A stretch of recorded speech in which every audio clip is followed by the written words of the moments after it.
So, this lovely patron asked me to review the Hatchetfield trilogy from Star Kid Production. This will be the first part where I will be reviewing the first part of the trilogy, and then there will be a fourth video where I talk about theories and all of the themes at the end. But these first three videos will just be me giving my thoughts on the musical, how I like them, yada yada. So we're going to start with the one that literally started it all, the guy who didn't like musicals. For a brief synopsis, a meteor crashes down in the small island town of Hatchetfield, and a guy that very much does not like musicals has to suffer through a town that is now plagued by a musical sickness. Motherfuckers are just singing everywhere. I will say this one has my favorite music in it. I know a lot of people really love Nerdy Prudes Must Die, but there's something about this musical where I didn't skip a song. Like, even in musicals, like traditional Broadway musicals, I sometimes have to skip some songs. And the fact that I can now put this down as well as Twisted as two Star Kid productions that I didn't skip a song in, should tell you that they're pretty good. There's a level of comedy in this musical that I think is not found within the next two installments. That is not a bad thing. I'm just saying Star Kid does comedy very well. But yeah, Paul is an asshole, and Ben deserved better. Next up on the docket is Black Friday. I hope y'all know it took me a hot minute to figure out that this motherfucker was supposed to be a Cthulhu parody. I saw the little doodads' teeth, and it was embarrassing. It took me, you would think a Cthulhu fanatic would be able to know. For a brief synopsis, essentially it is Black Friday in Hatchetfield, and Tom, who just lost his wife and is now raising his son on his own, goes to get him a beloved Wiggly doll. Reconnecting with his high school sweetheart, cult activity and Lovecraftian horror ensues. I also think this is where we see a shift from a comedy with horror elements to, like it says, horror with comedy elements. And the thing with Star Kid Production is they are very good at comedy, and I feel like in this one, they were still figuring out how to deal with the horror. I didn't really like the music in this one. The only standout for me was the Santa Claus Goes to High School, mostly because it was a throwaway line that then came back and was as campy and ridiculous as it sounded. And also the thought of an eldritch horror like Santa Claus wanting to get with a high schooler gave me Twilight flashback. I will say we get a lot more lore about this world in general in this musical, so I don't think it's something to be skipped. Like I said, I had a good time and I really liked it. You see a lot of recurring characters from the guy who didn't like musical come back, and a lot of jokes from that one are repurposed here, and they hit pretty hard. They're really great. But those are my feelings on Black Friday by Star Kid Production. And this is the one that might get me in trouble, because we're doing Nerdy Prudes Must Die, which is my least favorite of the trilogy. This is not me saying this is a bad musical. This is not me saying that I did not have a good time or I did not enjoy watching it. This one just bugs me the most. And one of the main things is believability. And I know you might be like, this is a Star Kid production. They do wackadoo stuff all the time. Yeah, they do. But whereas The Guy Who Didn't Like Musicals was a comedy with horror elements, and Black Friday was trying to be a horror with comedy mixed in, this more is trying to be serious. And the problem is I can't suspend my disbelief, because all of these tropes, all of the stereotypes, the bullying itself are extremely dated, but it's supposed to be set now. When this musical opened, I assumed we were going to be in the 90s. Literally, Steph, she looks like a grunge girl to me. Suspenders with bow tie. I was like, okay, we're in the 90s. And then they say 2020, which... what? Like, this character's wearing that fucking braces headgear that I don't think I have seen on a living person since the early 2000s. And the thing is, I would get into it. I would be able to suspend my disbelief, and then they'd pull out a smartphone, and I'd immediately be smacked in the face with, oh yeah, this doesn't make sense.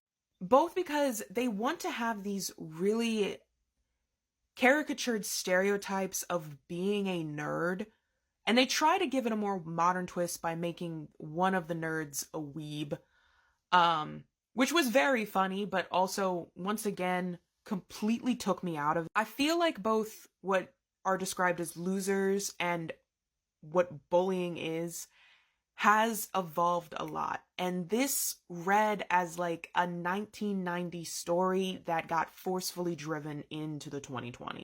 I did like a lot of the songs. I enjoyed them. I really did like Peter, and Peter and Steph were incredibly cute.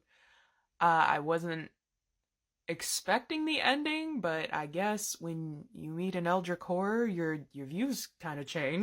I will just say Max bothered me really badly. Not in like, I think they were trying to go for like, oh, he's such like a horrible, like awful person, yada yada. But for me, it was just bland. His best scene, in my opinion, is when he's in the manor and he wants to fight the ghost and the skeleton. I was like, oh, this is actual character. Oh, this is interesting. And then he just, becomes a fucking grudge monster. But yeah, I know my opinion's not going to be popular on this one. No, I 100% understand that the way they dressed the characters in Nerdy Prudes Must Die was meant to be comedic. But for me, it completely took it out the realm of believability, and I couldn't suspend my disbelief every time it was brought up that this was set in the 2020s. Because we have exaggerated loser stereotypes nowadays. Ruth could have been like one of those kids that wore ears and a tail to school. So before you say anything, I went to high school with people like that, and they were my friends at the library. Richie would be super easy. Give that man a trench coat, a fedora, and have him walk around with like an anime plush or body pillow. And with Peter, instead of the bow tie and suspenders, just have him wear a three-piece suit to school. It's just weird enough that people would be like, what the hell? And also would lend credence to the idea some people have that he's rich. Because to me, suspenders don't scream wealth, but maybe it's because I actually know the history of what suspenders were and used for. And also a bow tie does not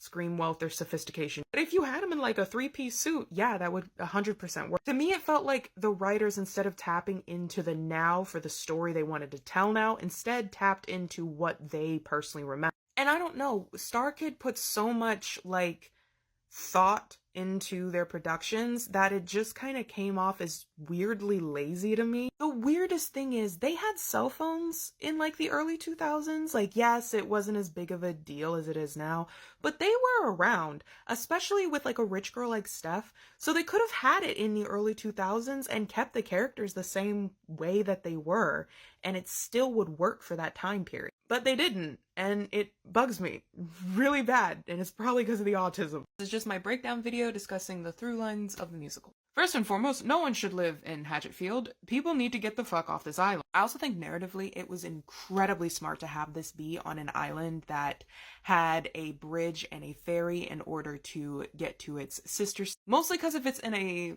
isolatable area, you can do a lot more crazy shit with. And that's what they did. And of course, we learn about most of this during the Black Friday musical, the whole concepts of the white and black, and especially about multiple dimensions. Every single iteration in the trilogy takes place in a different dimension. That's why we see reoccurring names, reoccurring characters, reoccurring places. Also, McNamara is a fucking national treasure. Him and Peep do not get enough credit. I really do enjoy that every single musical pulls from a horror property. Obviously, the guy who doesn't like musicals is pulling from The Body Snatchers. Black Friday is both pulling from Call of Cthulhu and The Mist, I would also say. Maybe even Stephen King's The Stand as well.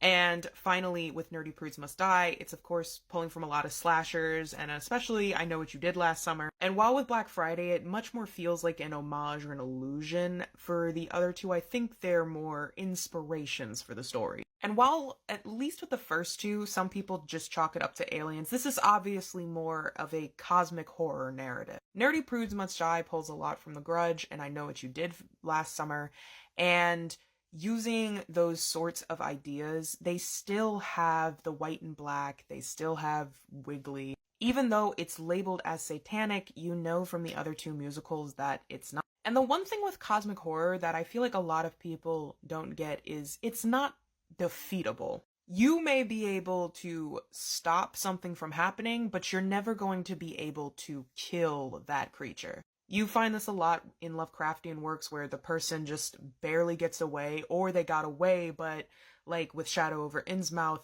they're probably going to get taken over. And that's the way I feel about Hatchetfield. Like the guy who didn't like musicals, you know? The whole twist at the end is that everybody got.